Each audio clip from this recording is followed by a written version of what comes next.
halfway through the pregnancy when I got the diagnosis. It was pretty devastating.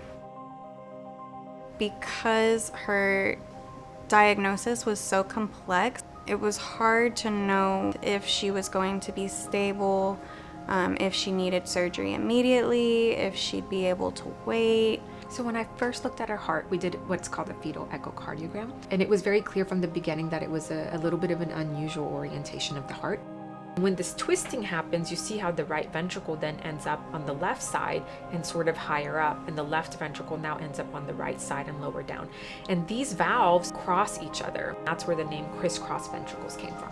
And so that's what we found on Adalina's fetal, and that occurs in less than 0.1% of all the congenital heart disease that's diagnosed. The approach we use here is a multidisciplinary approach to every single patient. And so what that means is that surgeons are meeting with cardiologists, the cardiac intensive care unit doctors, our anesthesiologists, and any of the subspecialists who may weigh in for another organ system that may be affected. But what we do is get all of our heads together.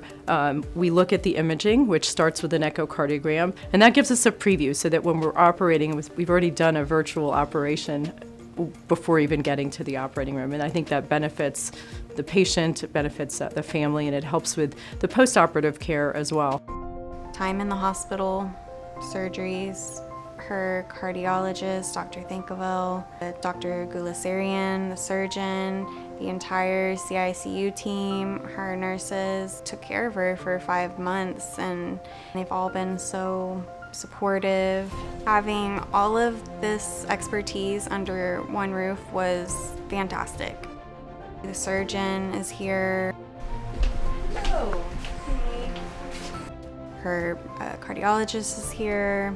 My OB's here.